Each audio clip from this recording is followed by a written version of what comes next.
Bonsoir chers téléspectateurs, bienvenue à votre émission Droits de l'homme à la portée de tous, DH à la portée de tous. Une émission de l'Alliance pour l'universalité de droits fondamentaux en sigle AIDEF. AIDEF, c'est une association qui prône pour la promotion et la protection de droits fondamentaux ou de droits de l'homme. Comme invité de ce soir, nous avons ici pour vous Maître Jaime Manzambi, que je salue. Bonsoir. Bonsoir Maître Priska Edikabengue et merci pour l'invitation. Merci beaucoup Maître Jaime Manzambi. Ce soir, nous allons parler avec Maître Jaime Manzambi sur la Déclaration universelle des droits de l'homme qui totalise ses 75 ans. N'est-ce pas Maître Jaime Manzambi? Ah oui, c'est 75 ans, c'est l'anniversaire cette année. Nous commençons déjà à fêter cette déclaration. 75 ans de droits de l'homme. Mais avant tout, nous allons toucher le point sur l'actualité. Dans l'actualité, nous avons la situation de la guerre à l'est de la République démocratique du Congo, ainsi que la déclaration faite par le président Paul Kagame, le président rwandais, et son ambassadeur devant les Nations Unies.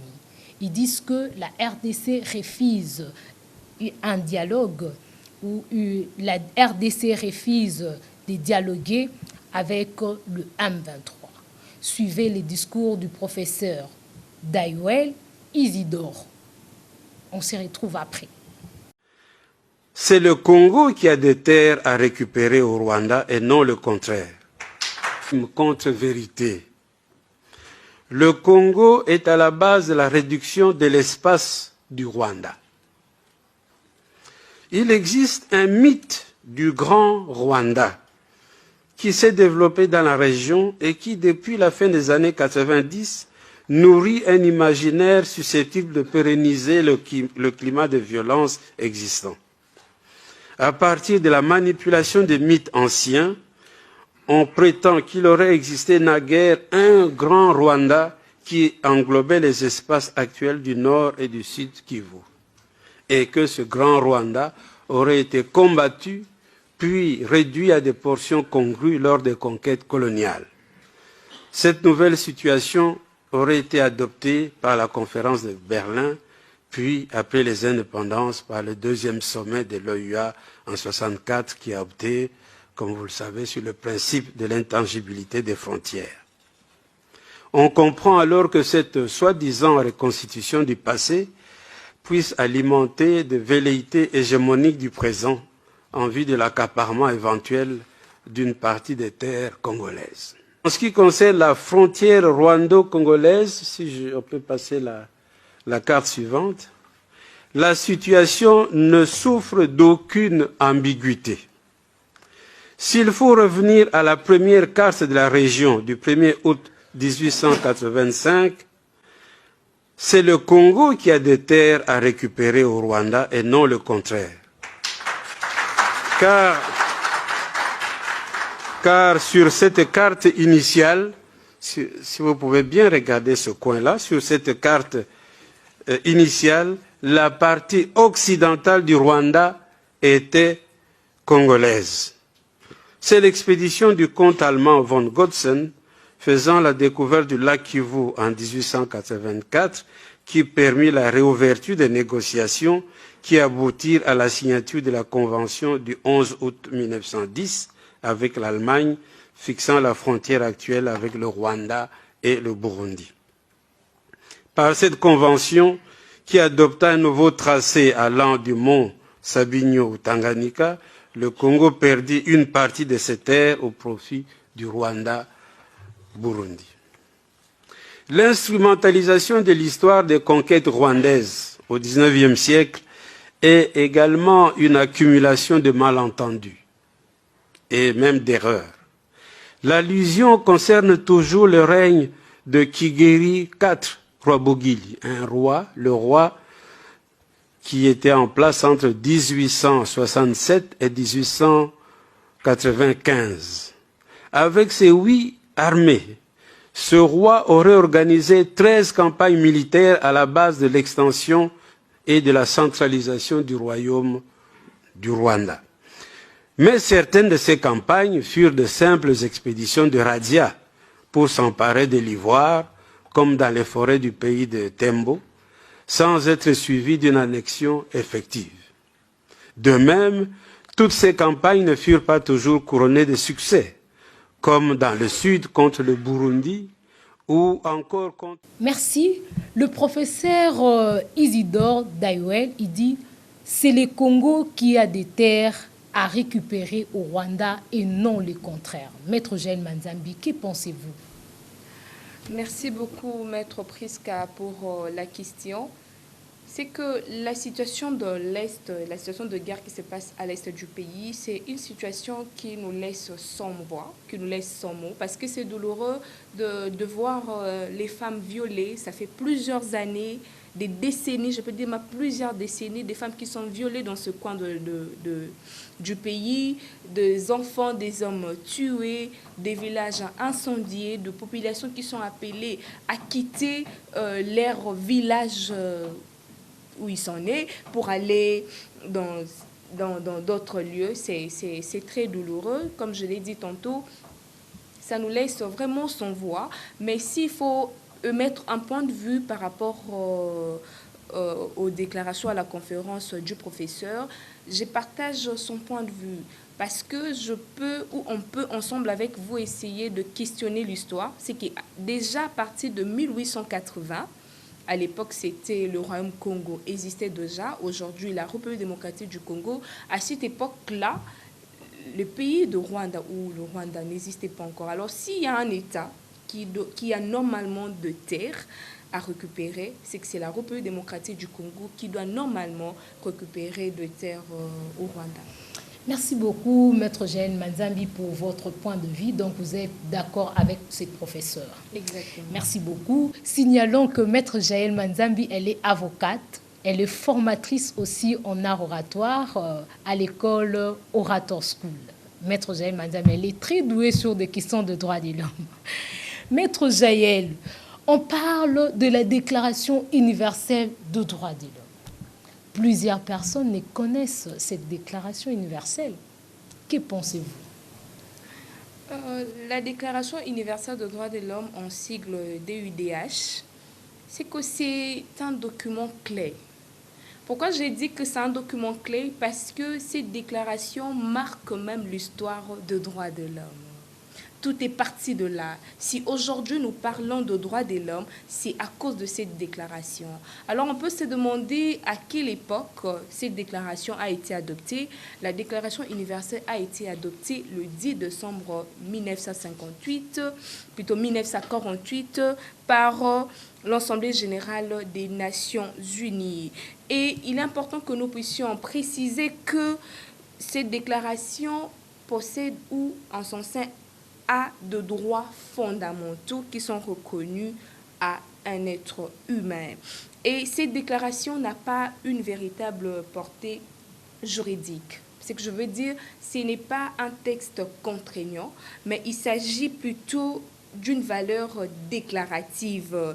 Et à l'époque, sur 58 États, il n'y avait eu que 48 États qui ont eu à adopter cette déclaration des droits de l'homme.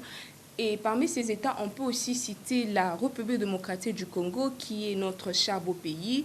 Notre pays, la République démocratique du Congo, dans sa constitution du 18 février 2006, s'est inspiré de cette déclaration. Donc, à partir des articles 11 jusqu'à 61, vous allez voir que les articles qui se trouvent dans la Déclaration universelle des droits de l'homme et les articles de la Constitution, il y a une ressemblance. Pourquoi? Parce que la République démocratique du Congo, dans sa Constitution, qui est un texte contraignant, s'est inspiré de ces déclarations pour rédiger ou adopter ces articles. Maître Jaël Manzambi, je veux qu'on soit un peu bilingue. Tokotisa moi lingala tolongola moi le poto. Ba droit de l'homme, ba tumingi balbaka droit de l'homme ango, eza nini. Ba droit, qui sont de droits reconnus à l'être humain.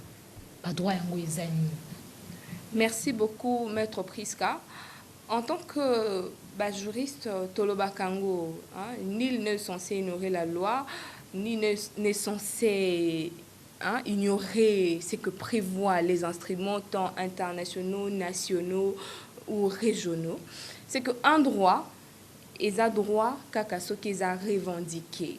Et avant que tu revendiques le droit, il faudrait que il faut que naza na droit ya musala, so naza na musala te, naza na droit ya ko revendiquer musala. Mais avant que na revendiquer yango, il faudrait na yeba o isa ba droit na ngai. Alors la question que l'on se demande, comme vous avez dit, on sera assez bilingue, la question que l'on se demande, c'est quoi le droit de l'homme?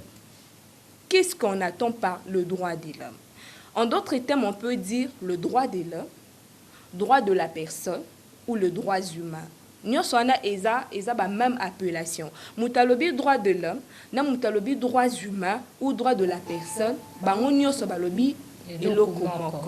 alors le droit de l'homme ou le droit humain ou encore le droit de la personne sont de droits, sont de droits qui sont reconnus à chaque être humain du simple fait qu'on soit membre de la famille humaine. Ba droit de l'homme, ils ont ba droit au tozanango parce que toza batu, tozana ba droit wana. Donc le simple fait que au botami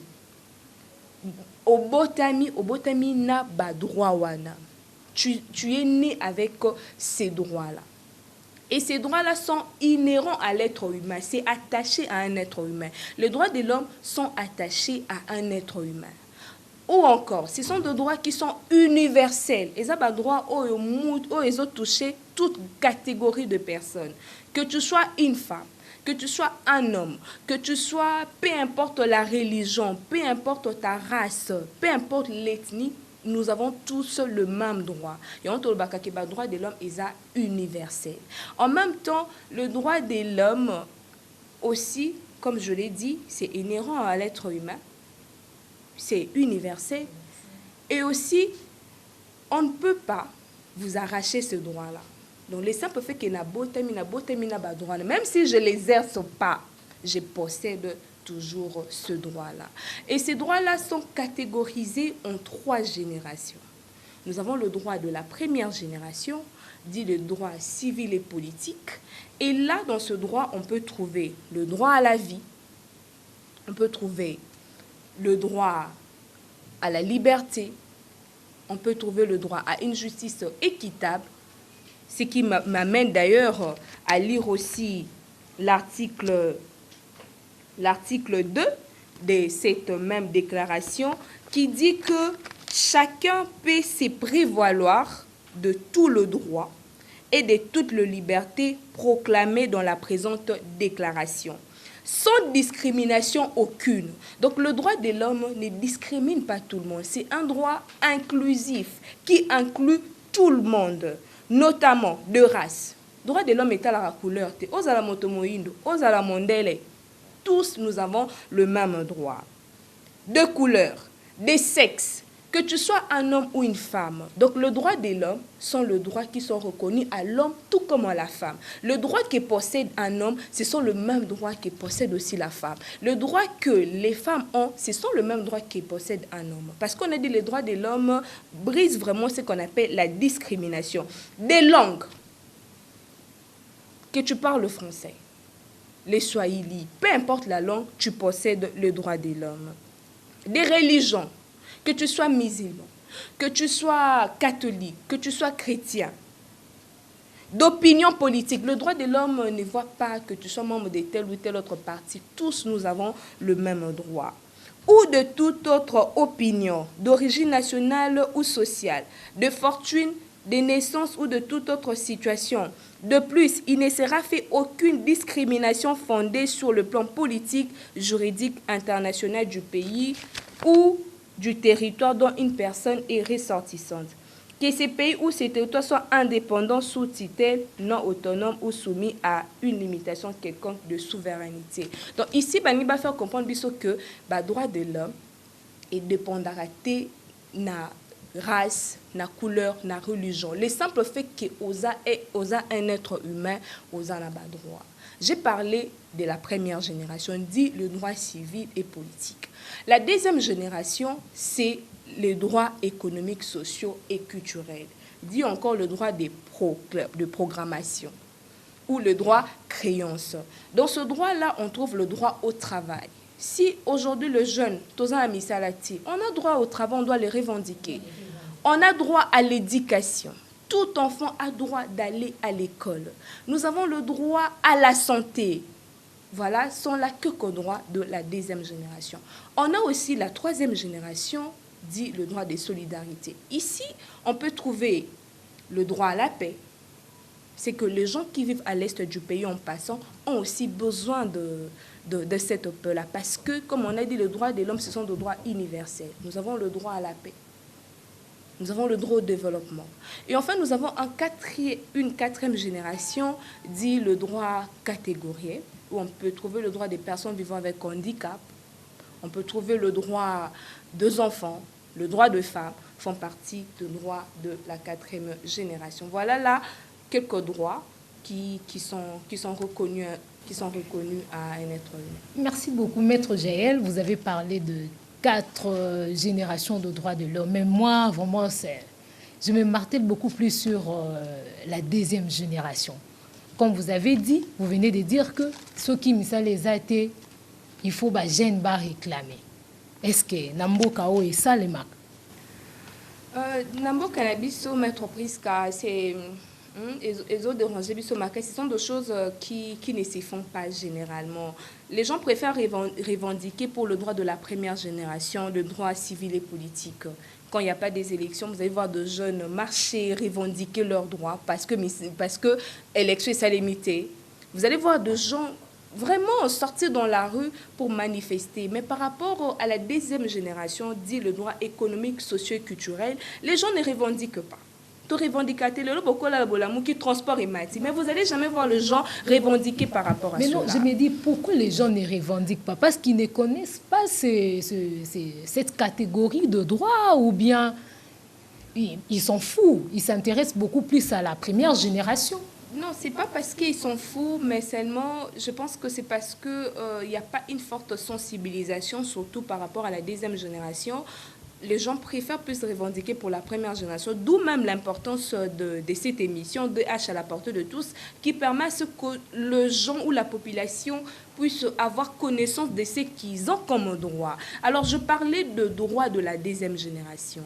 C'est que la population préfère revendiquer leurs droits par rapport à la première et non par rapport à la deuxième. Alors que s'il faut mettre un accent sur le droit à l'éducation, normalement, si nous essayons de lire la Déclaration universelle de droits de l'homme par rapport à l'éducation, excusez-moi, j'ai un tout petit souci par rapport à mes yeux qui me dérange un tout petit peu, qui parle du droit à l'éducation. Voilà, article 26, qui dit que toute personne a droit à l'éducation. L'éducation doit être gratuite. Ce qui a été fait. Ce qui a été fait, voilà, il y a eu ce qu'on a vu. Toute personne a le droit à l'éducation. L'éducation doit être gratuite. Nous saluons l'initiative du chef de l'État qui a aussi prôné sur l'éducation de base. Au moins, en ce qui concerne l'enseignement élémentaire et fondamental. L'enseignement élémentaire est obligatoire, donc tout le monde doit aller à l'école. Alors ici, je profite aussi pour sensibiliser les enfants. Besoin a droit à classe. Un parent ne peut pas envoyer son enfant pour aller vendre dans la rue. On voit les enfants de la rue et dans la rue qui ne vont pas à l'école, alors que l'éducation est obligatoire pour tout enfant. Tout enfant a droit d'aller à l'éducation. Mais seulement, ça ne se fait pas. Les gens ne revendiquent pas. Mais s'il faudra aussi essayer de mettre ou de donner une précision, comme je l'ai dit, cette deuxième génération est appelée les droits de programmation. Ça dépend des moyens de chaque État. Alors l'État peut se dire que je n'ai pas encore assez de moyens pour mettre en œuvre cette deuxième génération.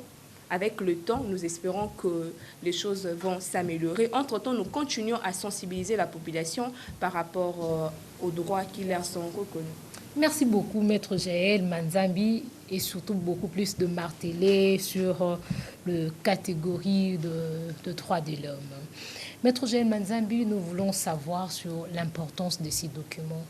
Est-ce que cette déclaration universelle des droits de l'homme, plus particulièrement en République démocratique du Congo, est-il important? Ce document est très important. Je parle ici de la Déclaration universelle des droits de l'homme, parce que cette déclaration est venue changer enfin les idées ou de transformer les mondes.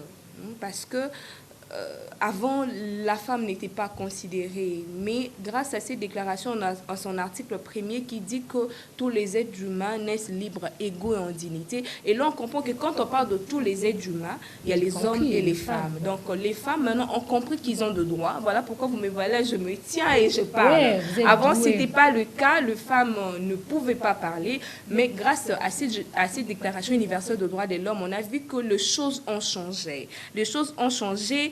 Et elle est pour nous une source d'inspiration.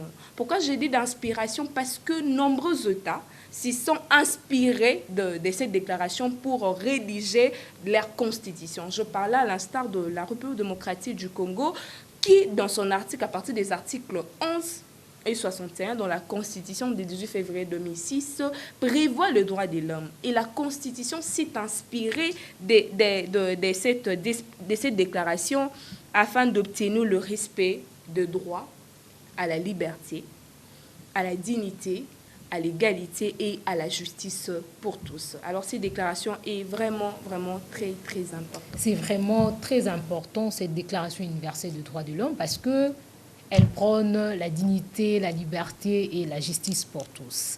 Maître Jaël Manzambi, par rapport à l'applicabilité de cette déclaration, vous pouvez placer un mot? Je l'ai dit tantôt que cette déclaration n'a pas un caractère contraignant, mais les constitutions des États ou les lois s'y sont inspirées de cette déclaration pour rédiger des lois qui peuvent avoir de caractère contraignant. Alors, 75 ans après, alors on se demande c'est quoi l'impact? Parce que je l'ai dit, la Déclaration universelle a été adoptée le 10 décembre 1948. Alors, cette année, cette déclaration va totaliser 75 ans. Alors, on se demande c'est quoi l'impact? Nous devons savoir que la situation des droits de l'homme s'est améliorée.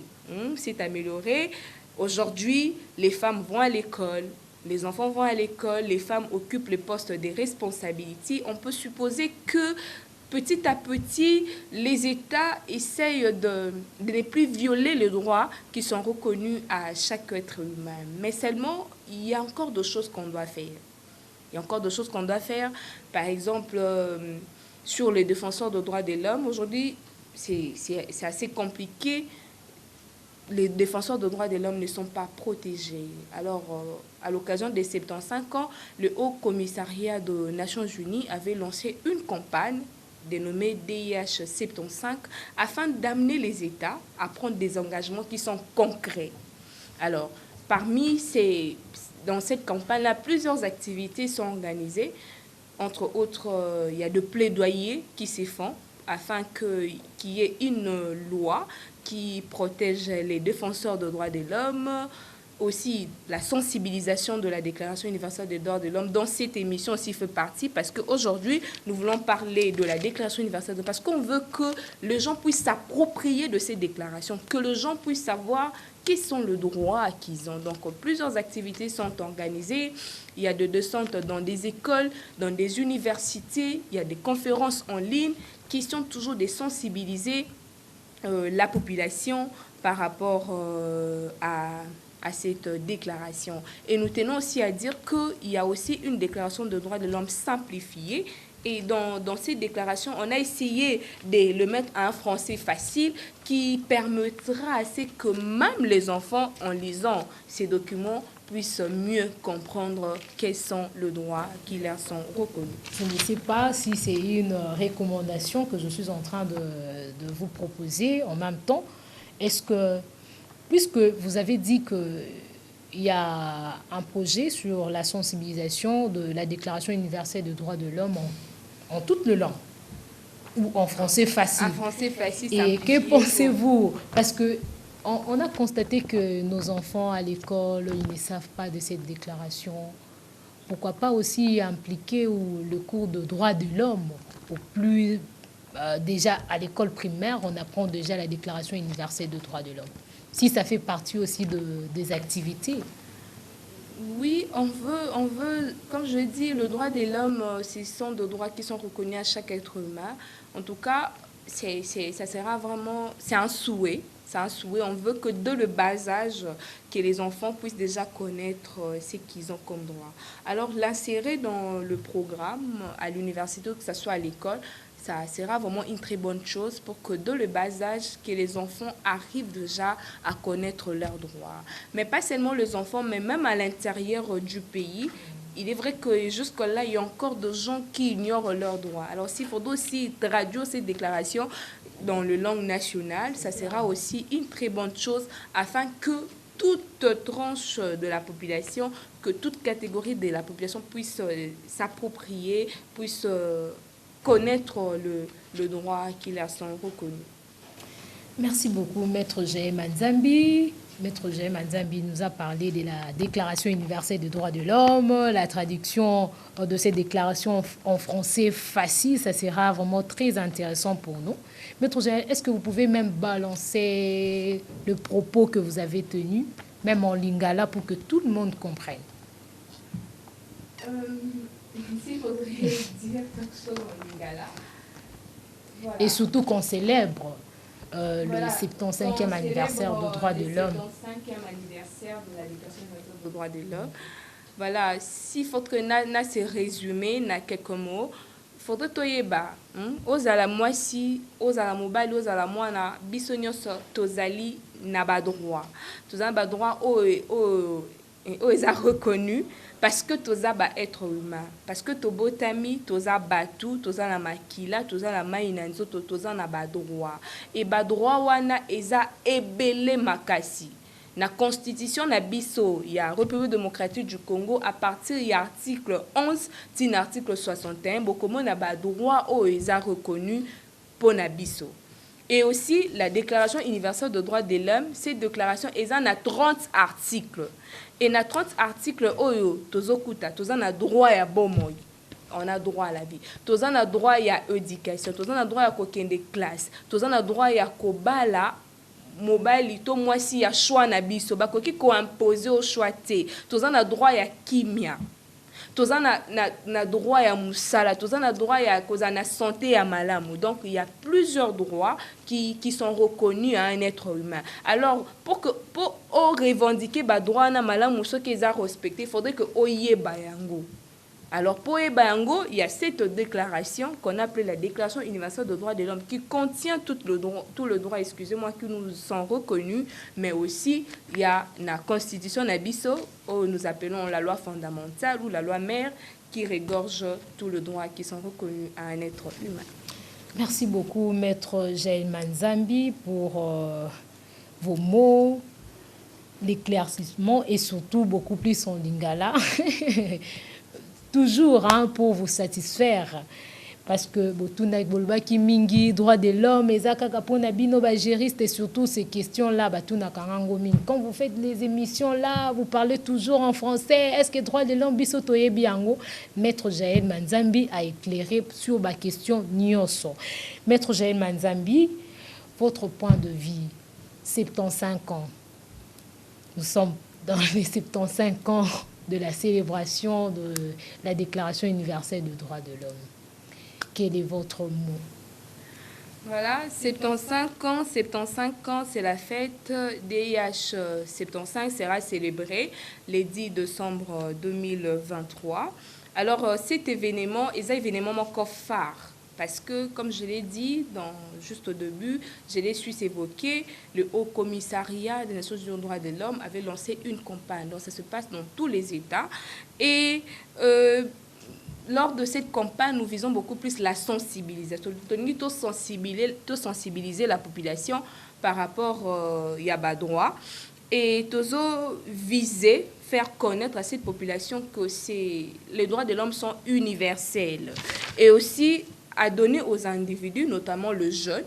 Il faudrait que le jeune, topé sabango ba moyen qui vont leur permettre à défendre leurs droits. Est-ce que Maître Jaël Manzambi, parmi les activités, il y aura du genre de campagne, des descentes sur terrain et surtout dans des coins, dans des périphériques? Par exemple, nous sommes à Gombe ici, on s'est dit que non, activité, on a Tokokenango et tout ça. Est-ce que beaucoup kitana ba coin, ba maluku, ba côté qu'on a vraiment pour bailler, ba pe ba droit na biso, parce que nous on connaît déjà nos droits. Est-ce que bato bazali kuna ba yebi ba droit na bango, c'est ça le problème. Voilà, c'est ça que j'ai dit. C'est une campagne qui vise beaucoup plus sensibilisation. Dans sensibilisation, Netozo Laksana TV, ça sera sur Internet. Et aussi, il y aura des descentes. C'est pourquoi je dis on va mettre à la disposition surtout de jeunes, les organisations qui défendent le droit de l'homme mettront à la disposition de jeunes de moyens qui vont leur permettre de défendre leurs droits. Entre autres, il y aura les renforcements de capacités parce que les jeunes ont besoin d'être formés en droit de l'homme. Il y aura des sensibilisations, il y aura des descentes sur terrain parce qu'on a dit c'est la campagne. Et cette campagne veut à ce que les États puissent arriver à prendre des engagements qui sont concrets. Alors, on mettra à la disposition de jeunes, plus particulièrement de moyens qui vont leur permettre à mieux comprendre le droit de l'homme. Chers téléspectateurs, nous sommes arrivés à la fin. Retenons que la thématique a été très chaleureuse avec Maître Jaël Manzambi qui nous a parlé de la Déclaration universelle des droits de l'homme. Ce que nous pouvons retenir est que avant de revendiquer nos droits, il faut les connaître beaucoup plus. Non, il faut aussi connaître ses droits. Et nous avons la Déclaration universelle des droits de l'homme. Et là, on peut partager des flyers partout, même la descente sur terrain. Et ça, on a 30 articles de Déclaration universelle des droits de l'homme, comme Maître Jaël avait précisé, c'est là. Donc, toko partager en gros, toko ça la descente sur terrain, nyonso ekosalema. Nous sommes arrivés à la fin de notre émission DH à la portée de tous, droits de l'homme à la portée de tous. Cette émission est diffusée chaque vendredi à 19h30 et mardi à 16h30. Et nous remercions également Maître Jaël Manzambi qui nous a vraiment nourri sur la Déclaration universelle des droits de l'homme. Là, c'était seulement Ezaki Flash. Donc, on aura toujours à débattre sur ces genres de questions. Et sans oublier à l'équipe technique qui nous a accompagnés ce soir, à la régie, M. Jirès Ndouzi, et à la réalisation, M. Roger Tita. Mesdames et messieurs, bonne suite de programme. À la prochaine.